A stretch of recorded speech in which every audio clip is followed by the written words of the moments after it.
sports teaches character. No, sports reveals character. And that's what I'm telling my kids. Oh, that's good. Level up. Hey, level up. Yeah, cause I'm getting louder. Hey, level up. Welcome to The Turf, powered by D1. We are so excited to have our guest here, Shannon Terry. Shannon was a basketball player at Lipscomb here in Nashville, Tennessee, and has gone on to found some amazing companies. We have Rivals, 24/7, now On3. And man, he is helping change the landscape of recruiting and evaluating, and just so excited to talk all things sports. Let's go. Let's go. Let's Glad go. to be here. Man, yes. I'd love to start.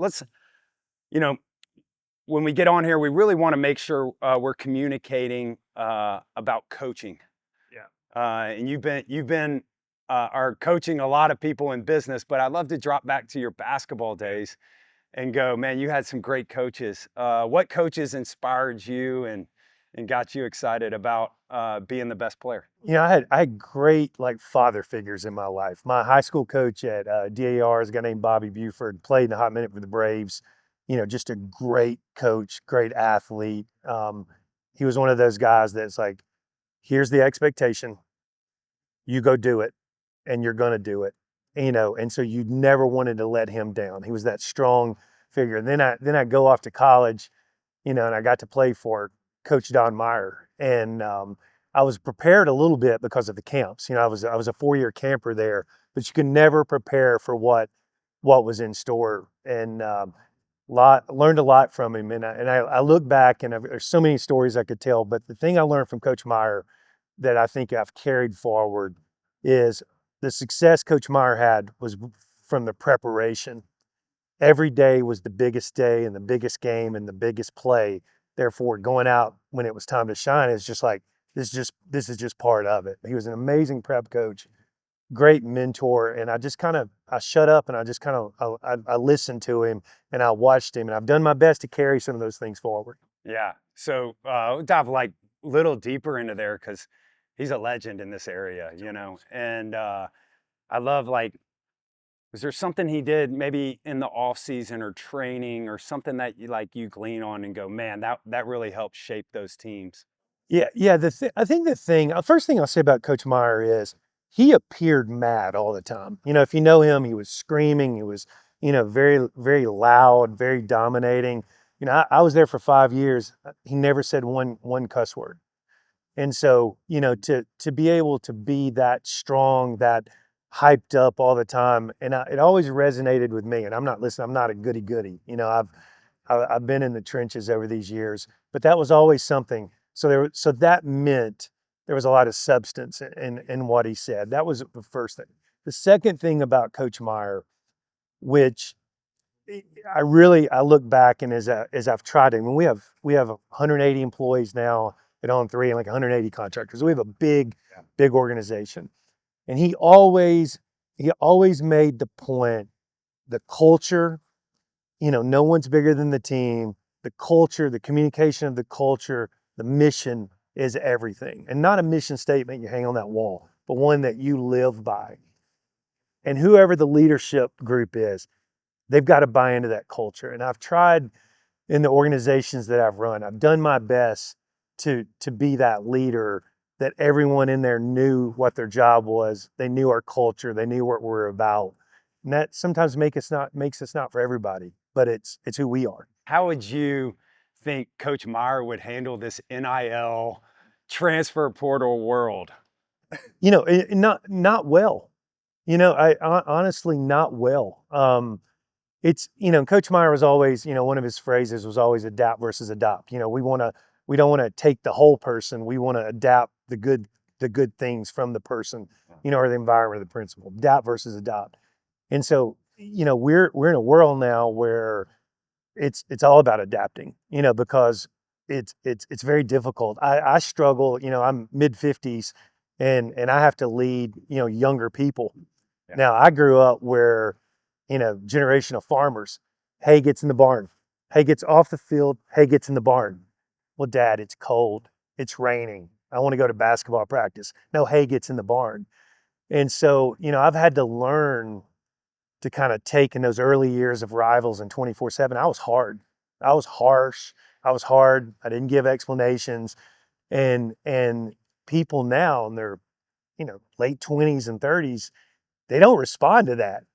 I responded. I had so much fear, or I wanted to perform because it was built in me, and I had fear of failure. Yeah. And so it's a different time now. And so adapting to the time now is probably the greatest challenge we have as leaders. Did He'd struggle with that though. did Coach Meyer give you the hey into the did he? I mean, do he, you have any stories of him getting after you? My first meeting with him is I had a pretty bad injury my senior year in high school that required a couple surgeries into my freshman year of college. And I remember coming off one of those surgeries, I was redshirting. He walked over as I was shooting a free throw, and he looked at me and said, "Hey, Shannon, this is just real simple. You make this free throw, you're good. You miss it, we're cutting you." And I mean, he's joking, but I didn't know it. Here, I'm from Woodville, Alabama, population 300, okay? My world, this is like, no. He's telling me right now I got to make this. I don't remember if I made it or not. I was too in the moment, but our relationship, he saw a lot of me in him. He came from a farming background. He came from a rural background, and I was kind of a see ball, go get ball, fetch kind of player. And he saw a lot of me, and so the way he related to me, I think, was the way his dad related to him. And I had no margin. Like Yeah. I was a play away from a fight. I was ready to go from the minute I got there. I was, always amped up, and he gave me no margin. He gave me no grace. One turnover, I was out the game. Didn't block out, I was out the game. And so I do feel he held me to a higher standard, but he held me only to the standard that I was holding to myself. And I think Coach Meyer's gift, he coached everyone different based on their strengths and weaknesses with an underlying culture that was the program. I didn't know that at the time, though. When you were there, do you remember the weight room, and getting in there and training? What was training like back in those days? I look back at it, it's kind of funny. You think about training. So I grew up in an era where we played. Okay, so growing up, you played. What made me, I think, a good basketball player is that I just played everything. Okay, just backyard two-hand touch, backyard tackle, softball, basketball, baseball, frisbee, you name it. And so I was right kind of before the training era. Coach Meyer's kryptonite, I believe, it was the lack of training.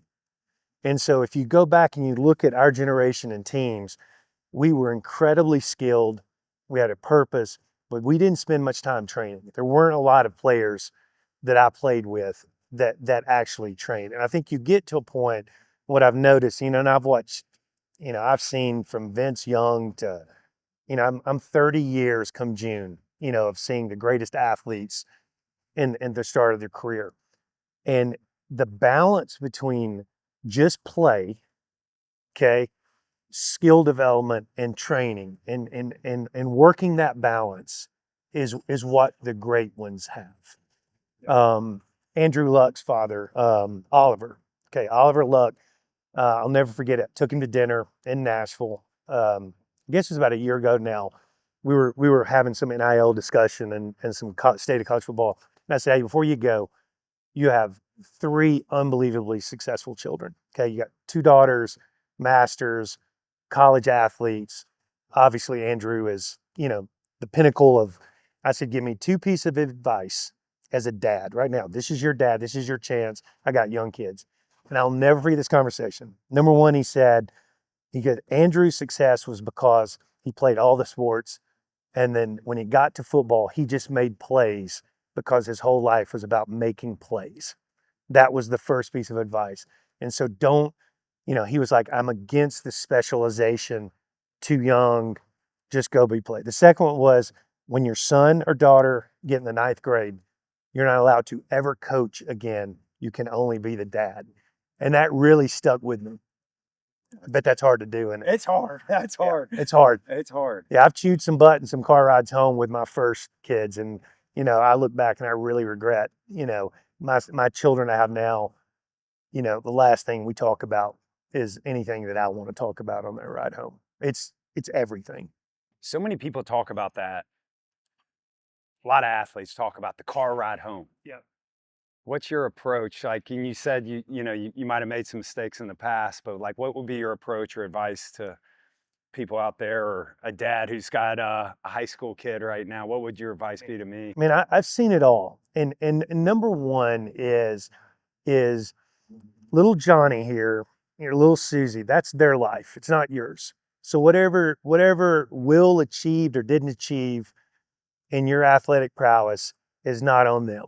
And so I, as an older dad now, I'm the old dad sitting up there, and heck, I got one on the way. I'm going to be the older dad. I get to see it all from a lot of years. And most of the time it's just that parent actually trying to live through what they did or didn't do. And there's just no correlation through it. And the second thing I would say to parents is look at your own situation. Were you Peyton Manning? Were you LeBron James? How far did you make it? And so the margin for the margin for that level of success isn't the margin you should be playing for. You should be playing for what sports is meant to be. Every relationship, we're here today because of sports, right? We're here. Every relationship I have is through sports. Playing it, following it, covering it, rec leagues, you name it. Every relationship's through sports. Every good thing in my life has come from sports. And so the opportunity for the athlete, for your child on that ride home, isn't the performance of that moment. It's 100% the relationship that you guys have together and the life lesson that they're going to actually need when it matters, when they make mistakes. Because hey, there are a lot of mistakes for a 10-year-old, 11-year-old. What did they learn from it? I didn't know that with my first set of kids. And I wasn't bad because I was always too busy, but I wasn't as good as I could have been. And I feel now, I feel I'm knocking that out of the park. I really do. That's awesome. Yeah. That's awesome. They may not be any good at the end of the day, but we're going to be strong father sons, because of it. But being good is not the point, No, right? it's not the point. It is the lessons. It is how, what can you take from sports? Because what sports teaches you, just like life, success is not linear. We don't get, social media teaches us that it is linear, but we don't get to get up and conquer today. I launched a company 5 years ago, On3, which I think by all accounts it's definitely been the most successful thing I've ever done professionally. And by all accounts is a resounding success. I can tell you, I have had my butt kicked over this 5-year period almost every day during that 5-year window. Every day it's a loss. You look back, there's a few wins along the way.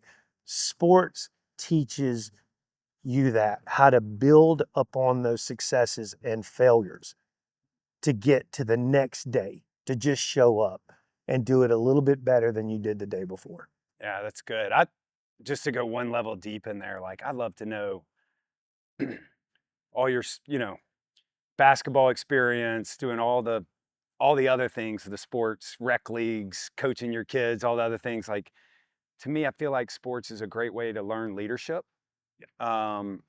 It's also a great way to learn how to be a great teammate.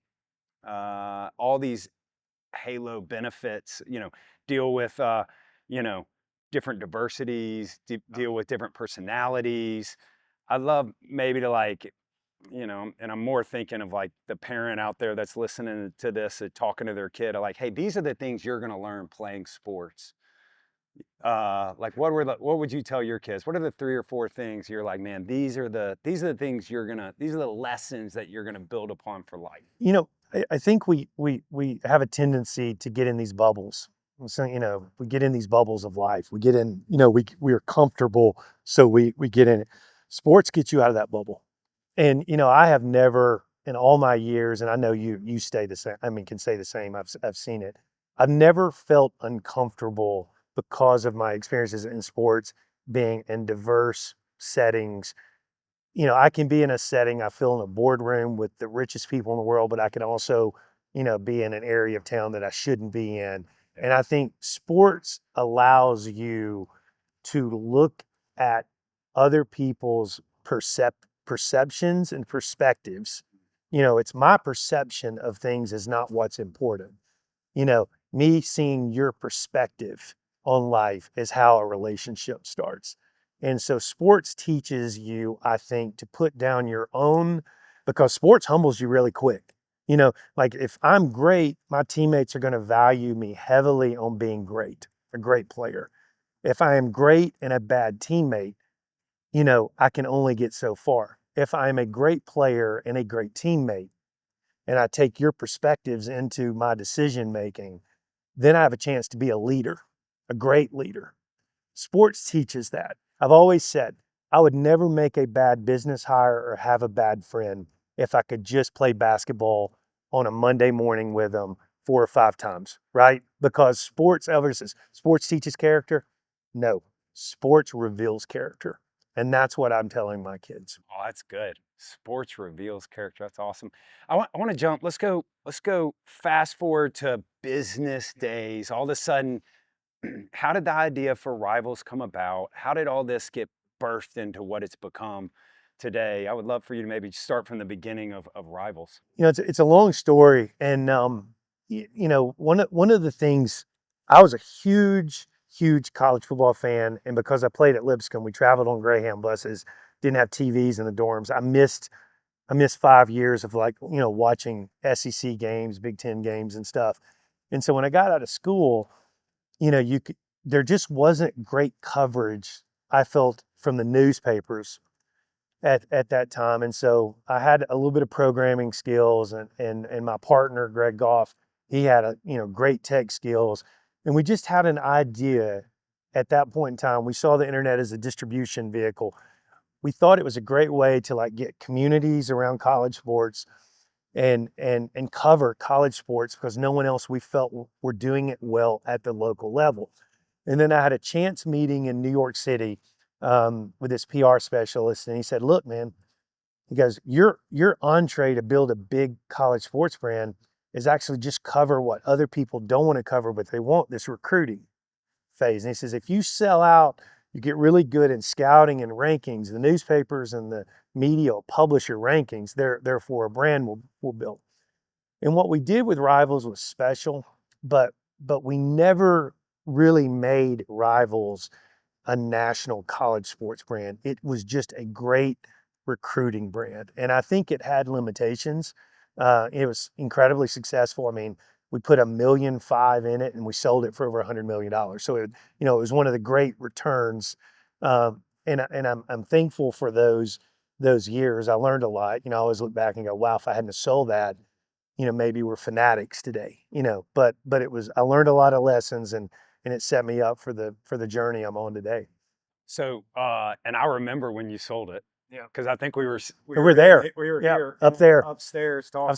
I was having. We had box lunches from Jonathan. Yeah, box lunches from Jonathan's. But I remember when you sold it, and I remember, and I'm going to take you back to that moment, because we had a conversation about your next venture. I said, "What's next?" And you already had that next idea for 24/7. And Yeah. I'd love for you to, what did you see in the marketplace as you were doing the recruiting to go, "Hey, I want to launch this next"? So take you back for just a second. We sold an outright deal to Yahoo Sports at the time, Jimmy Pitaro, who's the CEO of ESPN. And we had 2 offers on the table for pretty significant, it was much higher valuations, pretty significant equity and interest from NBC and from ESPN to do a recap and just keep it going. The thesis there was, I was tired. I was at that point where I needed a win, felt I needed a win. And I didn't feel the Rivals business, I'd have to break it completely apart, because what I knew was coming, to answer your question, we were about to enter a world of search and social. We were about to enter a world where I felt brands, fans, and users would be somewhat ambivalent, agnostic towards where they were consuming media. And if you look back during that window, hey, I saw this on the internet. I saw this on Facebook. I saw this on Twitter. We went through a heavy decade of platforms. And so the idea of 24/7 sports was, instead of going after the talent, let's build this around the data and let's build this around the algorithms. And so we can do it with less capital and we can reach more people. We're just probably never going to be thought of as the leader or a respected brand, but it's going to be a heck of a business. And 24/7 sports, took a couple years to get going for various reasons. But when it got going, it was a printing machine. But it was never anything I never felt good about it. It wasn't I didn't feel dirty about it. It just was like, this is not a coup de grace. This is not a masterpiece. This is a moment in time of in my career of really taking advantage of distribution pipes that were there, they were available in monetization. But I'm really glad the way that worked out. I sold it to CBS Sports. I worked at CBS for 5 years. I learned a lot from the people that I worked with, and I was glad to be there. That's awesome. So in layman's terms, explain the difference between Rivals and 24/7. Yeah, so the biggest way to explain it is Rivals was during an era in the internet where you sought to go look for something and you went there. Okay. I went to basketweaving.com to learn about baskets. I went to ESPN.com. I went to Rivals for this. That fast forward, that next decade, that's when the platforms started taking over media and data. That's when the world started moving to Facebook, Instagram, Twitter, Google. That's when that world. Now, what that world did is it gave media companies a taste of it, big taste of it. I mean, we were doing, I don't know, $15, $18 million a year just from Facebook. Now you could spend all the money in the world and you couldn't make 300 grand from Facebook, but they were, getting all that content onto their platform. Well, today we live in a world where the platforms control, all the discourse. They control all the media. And so that's what's made On3 a challenge is, how do we build a business, a brand that isn't dependent upon the platform, because the platform owns everything. That's Reddit's, plan and so forth. So when did that idea for On3 come up? When you were at CBS and you're like seeing all the NIL stuff coming? Like, how did that come about? The irony is, Herb's it's not a crazy. It was one of those things kind of snowball. So my two mentors, the two people that I really liked at CBS at Paramount, were moving on. So that was it. And I was at a point in my career where, are we going to just kind of retire and do some consulting and just kind of do whatever, or are we going to go try to do something? And so, thought about some other ideas that weren't sports, so I started thinking that maybe I can be kind of half involved in some things. But then I was over at Herb Street's house and we were having a conversation about just college sports in general. And I asked him a question, who do probably shouldn't say this, but who do you think's really good in sports media? And it was hard to come up with an answer. And then light bulbs went off. Okay. The first is, there is a conflation of every event in the world of high school and college sports. Coaching salaries, players getting paid, NIL, recruiting, the money being spent in youth sports. Like, we are in the golden age 10-year from age 13 to draft. That's number one. This isn't going to get better. The amount of money going into sports there's more money going into sports than can be spent. And almost everything is overvalued other than youth sports and college sports. That's number one. Number two, who do you trust? What brand do you get up and go, I want to go see what this brand says, or these people? I felt there was an enormous void in building a media company or a platform that says, you know what? Our mission, I'll stop here. Our mission is real simple. I love college sports. I love high school sports. Fill in the blank. I love Ohio State Buckeyes. I love Page High School. I love, fill it in. I'm not into political stuff. I'm not into like socioeconomic culture. We just love the freaking game. So if we go build a business that's built around the fact that we love it, two pillars, trust, authority, and community, maybe we can go pull this off. And that's what we've been doing for 5 years. It's awesome. And so On3, as you've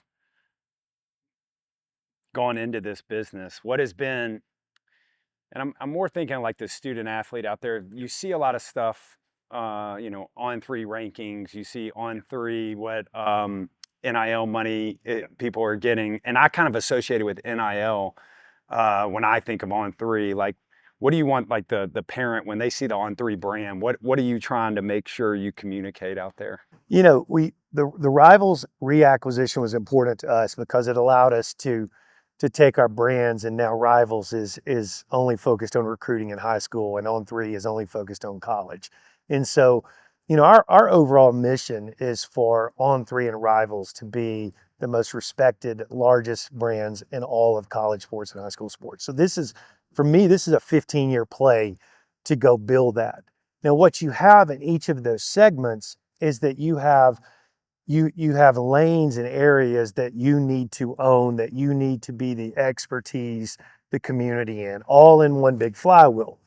Well, we launched On3 at a point, to get to your question, around a time where NIL was the thing, right? And here's where we got it right. And I think it was, I at the end of the day, I'm kind of a contrarian, right? Like, really? And so we started hearing all these NIL numbers. There's $1 billion being spent in NIL, and we were sitting here looking at this media thing, and we're like, that's just simply not true. Like, it, generally speaking, outside of a few athletes have not really been influencers and have huge brand cachet. Now, they have some local cachet to go do a deal, but athletes generally haven't moved markets and moved brands. And so the numbers that we were seeing did not add up, right? So I had a call, and it's the greatest day of my life. I had a 3-person Zoom with Phil Knight, okay, and someone who set us up. And I'm sitting here, and I don't remember anything on the 30-minute call because I'm literally like, when you hit Zoom screenshot, does it make a sound, and can they hear it? And I'm sitting here, it's like but anyway, you just go with it. And it was very clear at that point in time that roster value, pay for play, was all that was going on, and it was not NIL. And so we wrote an algorithm that basically valued every national position, every national player, both in college and high school. Then we did, and look, in Nashville, every influencer in the world lives here. So we called the Eric Deckers and and all the influencer community, and we built an algorithm around kind of the value of an engaged TikTok follower. And that algorithm kind of came together, and it basically said about 90% of the dollars going into this thing is just pay for play. The other's really based on your social. And so we built a kind of an actuarial table, a table that said, if you're, quarterback 50 in college sports, this is your number. And that basis, and then we always the check and balance on that was where those negotiations ended up. And so that algorithm, we felt, has done a great job in that upper tier of athlete, because that's really where the pay for play is. What would be the first thing you would fix if you could fix it? The things you have, here's the problem. The NCAA, because of employment law and all the antitrust issues, is now powerless. They have been sued. They will be sued. Every decision. So there is no governance of anything that you could fix now. So for everything you get right, it's just going to start another lawsuit, okay, that creates another problem. And so the system is systemically broken because we're living in 2026, and we're using a 60-year system. And so there's so much money involved, there's so much power involved. There will have to be another association for the revenue sport and collective bargaining with the athlete, whether they're employees or not. And it's just a myriad of Would you make them things. employees? I feel like that's the solution. Sign contracts. You can have a 1-year contract, a 3-year contract, a 4-year contract. You know, your employees, you can help with benefits, 401k, all the other things that go with employment. I don't think there can be employment status without then congressional help, because now your $150,000 scholarship's taxed. So there's so many issues. I don't think they have to be employees, but I think the only way the system is going to work is another association with a different set of rules. Okay, because that's the only way you're not going to have Title IX issues, labor law issues, and all the things. There's just, because whatever football does over here, Title IX is going to sue against it. And so, think of it from the hospital model a little bit, where, West Virginia license its brand, its name for the hospital system, and so football, which generates all the money, some basketball does a little because of the tournament, it has to carry the revenue for the whole thing. Well, it's going to have to be carved out in order to do that. Yeah. That's what's ultimately will happen. So we will get to a point where football is and whether you call it power conferences or conference consolidations or what, that's what we're going to get to. It's just when and how. Yeah. So you've built this On3 amazing company that I see it all over. I always look up my teams and see where people are at. And then you've just recently acquired Rivals back. When did that happen, and why did that happen? I'd love to jump into I know you hit it a second ago, but I'd love you to dive into why. So I'm an enormous believer in youth sports. Okay, there's age 13 to I think 17 or 18. There's 24 million in the U.S. that play youth sports. Okay, and youth sports is really, college sports is becoming the pro sports, and youth sports is kind of becoming the new college sports. Okay, so I am a big better on the future of high school and youth sports. So if you set me down today and you say, where would you, if you could in a perfect world, where would you really put a lot of money and time? I would say youth sports. Okay, and I haven't done much in youth sports. I've worked with the elites in youth sports, but not the masses. And so when we started talking to Yahoo about acquiring Rivals, it was kind of a risky proposition, because we knew that if we decoupled recruiting and youth sports from On3, our college assets would have to stand on the table and be great. Otherwise, On3 would just kind of go away. So we had to do a 2-part plan. If we're going to go buy Rivals, we're going to go get that one in the fold, we've got to make On3 great. We've got to go after the Chris Lowe's, the Andy Staples, and build up an amazing news-breaking and IP business. And so we had a 2-part plan to do that. And then when we were fortunate enough to get Rivals, we're kind of in the first inning into this youth sports, because there's a lot of things we want to solve for. We want to be a beacon, okay? We want to be a beacon for helping athletes get out everything they should out of youth sports, everything out of the whole recruiting, and where to go process. And that's what we're building. But we've just started. I mean, it's early. Our partnership. I mean, so it's a great example of creating, of authenticating and creating, universal scales where, athletes can show their value and have it validated in a place and say, hey, you look at my tape and you see I make all the plays, and here's my validation measurements, that have been verified by D1, that have been verified by Rivals.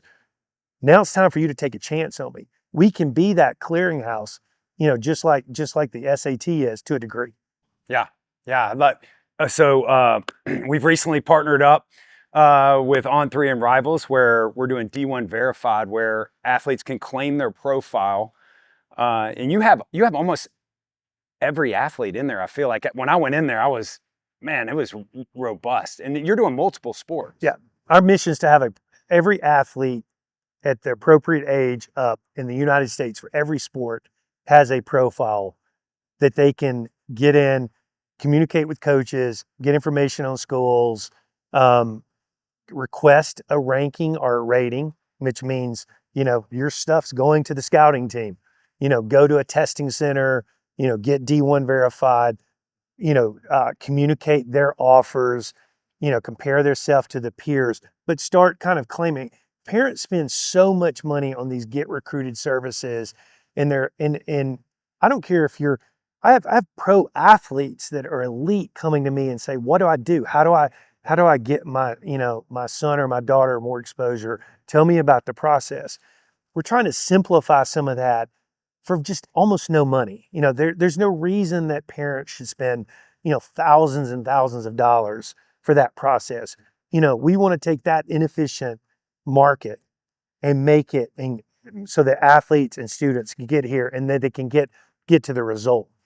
Yeah, that's great. It's awesome. So you get on there, any athlete, any sport, you can get on there, you can claim your profile for minimal money, and then you can come into D1 to get verified on your testings. Because I think, when little Johnny puts in that he's 6'4", and he's only 5'5". You better be 6'3", right? Yeah, he's only 5'8". We got to come in and measure and make sure he's verified. It's so important, and I look back and I've had a million conversations with parents over the years, just as friends, right? Like, give me advice on how to handle this and stuff.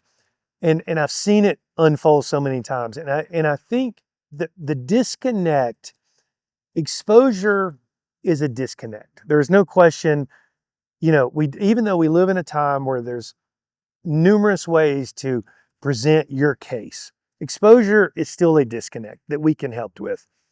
Education, though, is the real disconnect. And I tell parents, the quicker you can come to the realization of, number one, what goal, what is little Johnny, what does that person really want to do? They just want to go be a part of a program.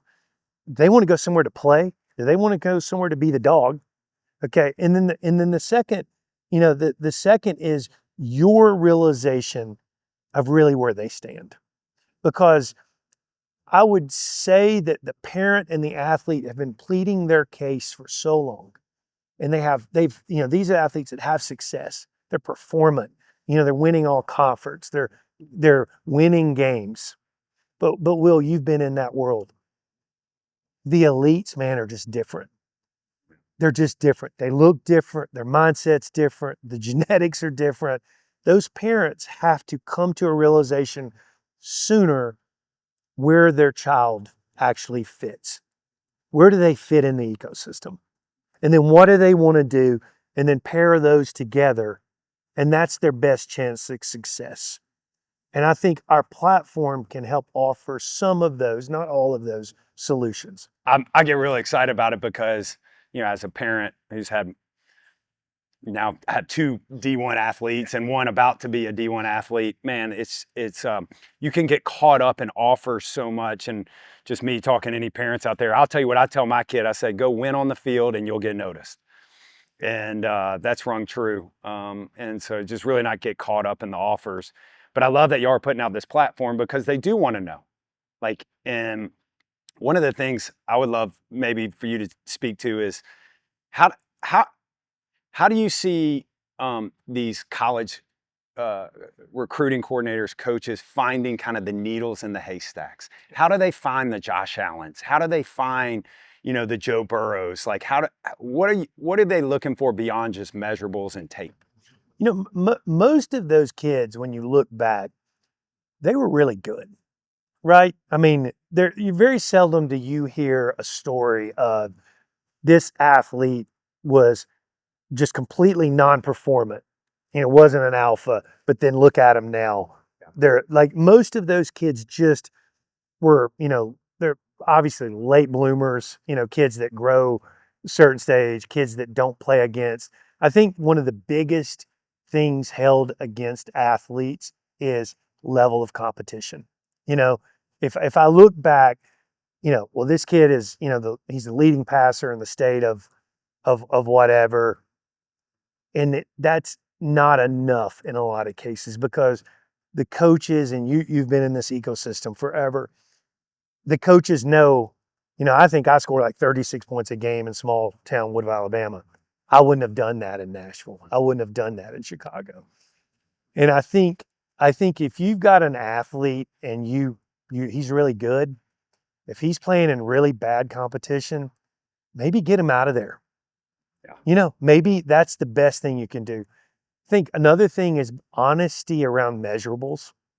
I think that a lot of athletes and parents really have misinformation on what their measurables really are. Okay, like I played basketball a long time. I've matched up a lot of guys that are 6'4", and I've seen a lot of kids that are 6'4" and they're short, right? Yeah. They may be, short arms, and they don't have functional height, and I've seen a lot of kids that can jump, I don't know, a 36-inch vertical, but what's their second jump? Yeah. What do they have to do to get that vertical?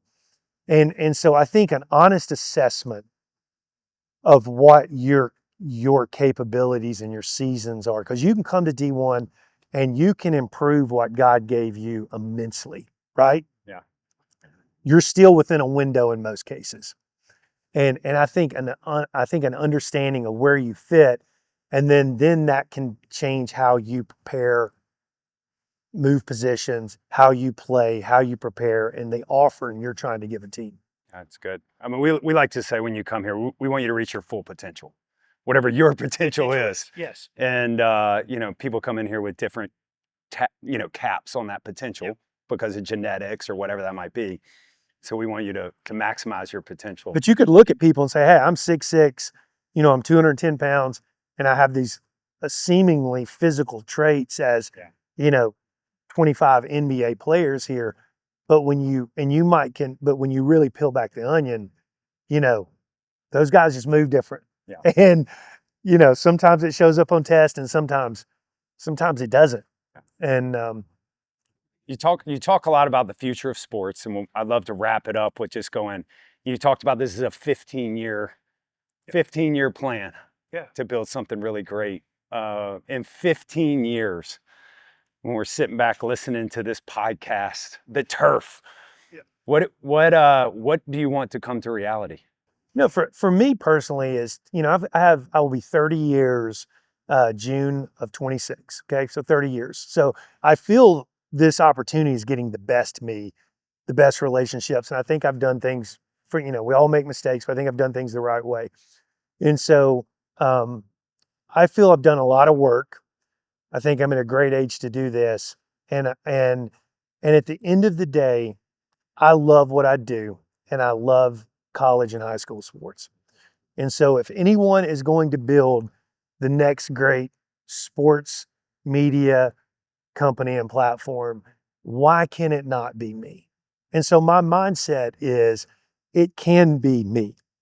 And so, 15 years from now, my hope is that, any and everything that happens in the world of youth sports and college sports, On3 is part of that flywheel. And that is my hope. That is my goal. I'm not doing this for the money.